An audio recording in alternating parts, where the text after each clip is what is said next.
भाजपा नेता मनीष यादव मौजूद हैं। आप भी जानते हैं कि डोमिसाइल नीति का जो मुद्दा है वो कितना बड़ा है, और एक तरफ जेडीयू के जो मुख्य प्रवक्ता है वो कहते हैं कि चुप रहिए, बार बार एक सवाल क्यों पूछते हैं, यहाँ के लोग नहीं जाएंगे नौकरी करने। और एक तरफ खान सर हो गए या फिर जितने भी कोचिंग संस्थान है वहां पे एसडीएम पहुंचते हैं, फिर जांच पड़ताल होती है। दिल्ली वाला मामला आप अच्छे से जानते हैं क्योंकि दिल्ली आना जाना आपका लगा रहता है। पहला सवाल लीजिए अगर, तो जदयू के जो प्रवक्ता ये कहते हैं कि बार बार एक सवाल, मैं जदयू के प्रवक्ताओं को ये जवाब देना चाहता हूँ कि एक सवाल बिहार के 8 करोड़ 10 करोड़ युवाओं से जुड़ा हुआ सवाल है, और ये सवाल को बार बार उठना चाहिए कि आखिर हमारे ही राज्य में दूसरे राज्यों के छात्रों को मौका क्यों, बिहार के छात्रों को उत्तर प्रदेश, महाराष्ट्र, चंडीगढ़, हरियाणा और अन्य जगह मौका क्यों नहीं मिलता है, मेरा ये सवाल है। तो फिर ये सवाल आपसे क्यों पूछा नहीं जाए कि आपने जो दरवाजा खोल दिया है, जब सबसे ज्यादा गरीब राज्य आप, सबसे ज्यादा शोषित राज्य आप, सबसे ज्यादा भूखमरी आपके राज्य में, तो सबसे कम अवसर आपके ही छात्र और युवाओं को आपके राज्य में मिलेगा। तो हमारे राज्य के जो लोग हैं, आज कहीं ना कहीं पूरे देश में ये जाना जाता है कि बिहार राज्य के लोग हर राज्यों में जाकर मजदूरी करते हैं और कारखानों में काम करते हैं। तो आप जैसे ही लोगों ने बिहार के युवाओं को मजदूरी की अवस्था में डाला है, और एक मजदूर राज्य का जो तमगा हम लोगों को मिला है, कहीं ना कहीं आप जैसे लोगों की वजह से मिला है कि जब हमारे अवसर मिलता है तो दूसरे राज्य के लड़कों को हम अवसर में शामिल कर लेते हैं, और अपने बिहार के लोगों को हम लोग बाहर, यहाँ के लोग भी तो चाहते हैं, उनका सीधा यही रुझान है कि यहाँ के लोग नहीं जाएंगे, यहाँ के लोग जाना छोड़ देंगे। नहीं, कहाँ, हम तो मजदूरी में जा रहे हैं, हम तो दिहाड़ी करने जा रहे हैं, हम बोझा उठाने जाते हैं, हम फैक्ट्रियों में काम करने जाते हैं, नौकरी करने नहीं। कहाँ, किस राज्य में बिहारियों की आबादी सबसे ज्यादा नौकरियों, मुझे बताए कोई भी बहाली, जैसे शिक्षक बहाली में अभी वो कह रहे थे कि तारीफ के काबिल है नीतीश कुमार कि इतनी जो बहाली शिक्षकों की आई है ये कोई नहीं करा पाया। मुझे एक बात बताइए कि नीतीश कुमार भी ने शिक्षकों की बहाली करवाई, उत्तर प्रदेश में शिक्षक की बहाली होती होगी, नहीं होती है, तभी तो आए हैं लोग। एक बात समझिए, इससे पहले हुई थी, योगी की सरकार आई थी तो हुई थी शिक्षक की बहाली, उसमें बिहारी कितने % बिहारी उसमें थे, मुझे बताए तो उससे भी कम लोग थे उसमें शिक्षक अभ्यर्थी के तौर पे। और हमारे यहाँ कितने, हमारे यहाँ तो कह रहे 70% लोग। हाँ, आप ये जो कैसे छोड़ दीजिए, हमारे यहाँ जो बिहार विश्वविद्यालय सेवा आयोग चयन जो होती है, जो प्रोफेसर की बहाली करती है विश्वविद्यालय में, उसमें आप जाकर देख लीजिए कि सबसे ज्यादा बाहर के लोग आते हैं। हायर एजुकेशन से लेकर लोअर एजुकेशन में कर लीजिए और बहाली में कर लीजिए कि हमारे यहाँ सबसे ज्यादा बाहर के लोग हैं। खाना आपके यहाँ नहीं जुट रहा है, लेकिन आप खाना खिलाने के लिए दूसरे राज्यों को आमंत्रित कर रहे हैं, और आपके यहाँ के लोग पानी पी के और पेट में भीगा कपड़ा बांध के रह रहे हैं, नीरज जी। और आप हमें और यहाँ के युवाओं को ये कह रहे हैं कि आप दूसरे जगह जाइएगा। रेलवे की जो बहाली निकलती है, आप जो कह रहे हैं, रेलवे की बात राज्य सरकार देती है क्या, केंद्र सरकार देती है, और केंद्र सरकार की बहालियों में सभी राज्य के लोगों को बराबर का हिस्सा मिलता है। और बिहार में आप क्या कर रहे हैं, बिहार राज्य, कोई भी ऐसा राज्य आप बताइए जहाँ की बहाली हो बिहार के लड़के वहाँ सबसे ज्यादा होते हैं, लेकिन बिहार में जब बहाली निकलती है तो उत्तर प्रदेश और अन्य राज्य के छात्र दानी है, उसका मन है कि सारे लोग यहाँ आए और बिहार का गुण गाएं। तो इसमें नहीं, दानी नहीं है, ये वैसे लोग हैं जो अपने घर के बच्चों को भूखे रख के दूसरे का पोषण पालन कर रहे हैं।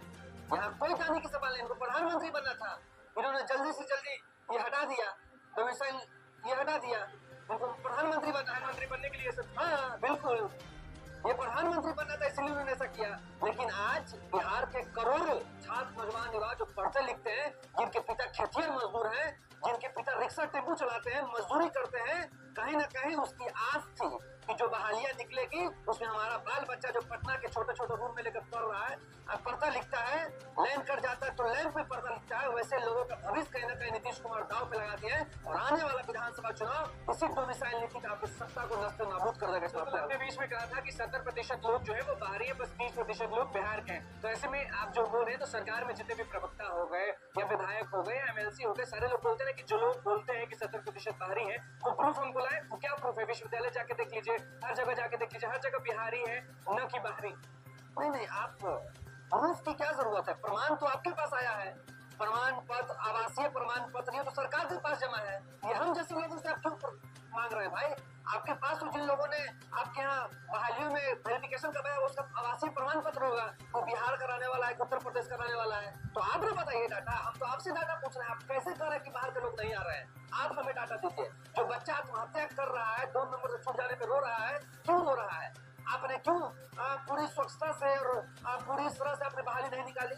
तो कहीं ना कहीं सरकार में ही खोट है, इसीलिए सरकार मुंह छुपाए फिर रही है। और आप जान लीजिए कि अगर नीतीश कुमार इस डोमिसाइल नीति को लागू नहीं करेंगे तो कहीं ना कहीं बिहार विधानसभा चुनाव के लिए बोल रहे तो कितना, लेकिन 90 इधर का होना चाहिए, 10 उधर का होना चाहिए। नहीं, आप प्रेफरेंस दीजिए, आप प्रेफरेंस दीजिए, लेकिन इस तरह से आप पूरा आप अपने राज्य के बॉर्डरों को अगर खोल दीजिएगा तो लोग तो बाहर का प्रवेश करेंगे और घाटा आपके लोग का होगा जो आपको वोट कर रहे हैं। उत्तर प्रदेश के लोग तो नीतीश कुमार को मुख्यमंत्री बनाने नहीं आए थे, मुख्यमंत्री तो वही लोग बनाए हैं जिनकी बेटे आज कहीं ना कहीं बहालियों में छाटे जा रहे हैं, जिनकी बहन बहाली में छाटी जा रही है, जिनकी बेटी इस बहाली में छाटी जा रही है। तो कहीं ना कहीं नीतीश कुमार जी वोट तो हमसे ले रहे हैं लेकिन नौकरी कहीं और दे रहे हैं। तो अगले साल चुनाव में प्रभाव पड़ेगा ये डोमिसाइल नीति पर। बिल्कुल, जिस तरह से हमारे बड़े भाई नीरज जी ने इस बात को कहा कि नहीं हटेगा और नहीं ये होगा, मैं उन्हें बता देना चाहता हूँ कि जिस तरह से ये सत्ता का गुरूर बोल रहा है, आने वाले समय में आपको जब सत्ता से यही बिहार के छात्र नौजवान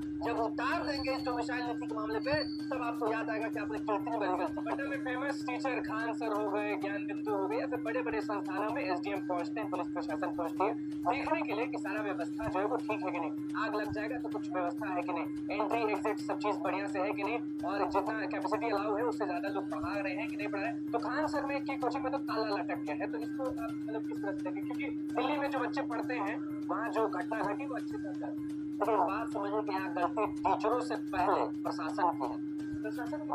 प्रशासन इसलिए उनकी गलती है कि जब वो आपके यहाँ अपने इंस्टीट्यूशन का रजिस्ट्रेशन करवाने आते हैं, जब अपने बिल्डिंग का रजिस्ट्रेशन करवाने आते हैं, और जब ये आपको जब ये तहकीकात करना होता है कि ये सारे जो नियम है इंस्टीट्यूट चलाने के उसको फुलफिल कर रहे हैं कि नहीं कर रहे हैं, जब उस समय आपको देखने जाना चाहिए कि आप बेसमेंट में बिल्डिंग चल रहा है, फायर एग्जिट है कि नहीं है, जो मापदंड कोचिंग चलाने के लिए तय किया गया सरकार के द्वारा उसको फॉलो कर रहा है कि नहीं कर रहा है, आप उस समय तो नहीं जाते हैं।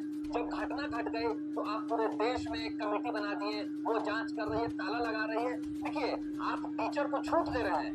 टीचर को किसने कहा कि आप एक बैच में 1600 और 2000 बच्चे बैठाइए?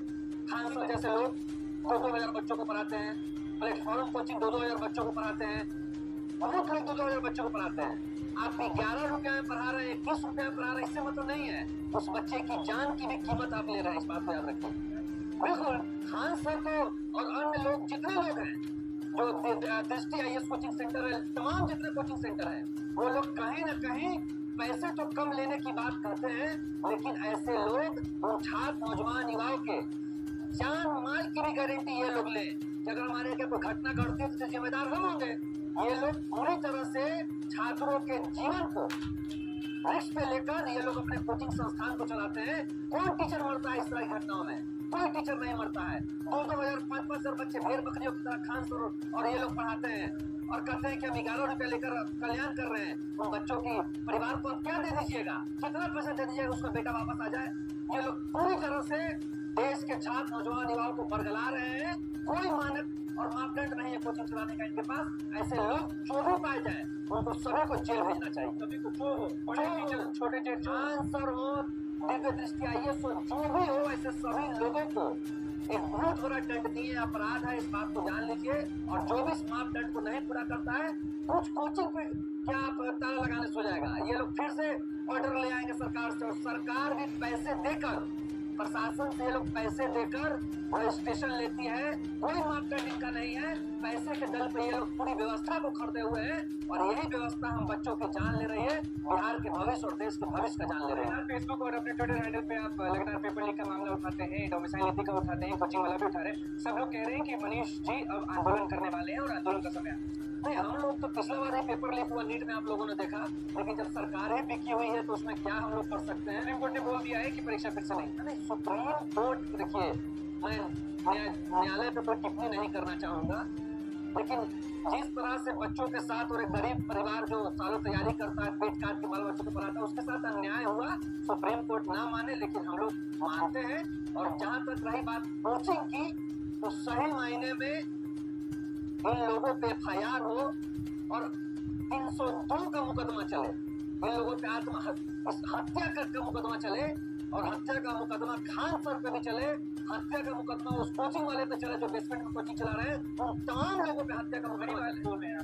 मैं फिर से बोल रहा हूँ, खान सर पे भी हत्या का मुकदमा चलना चाहिए।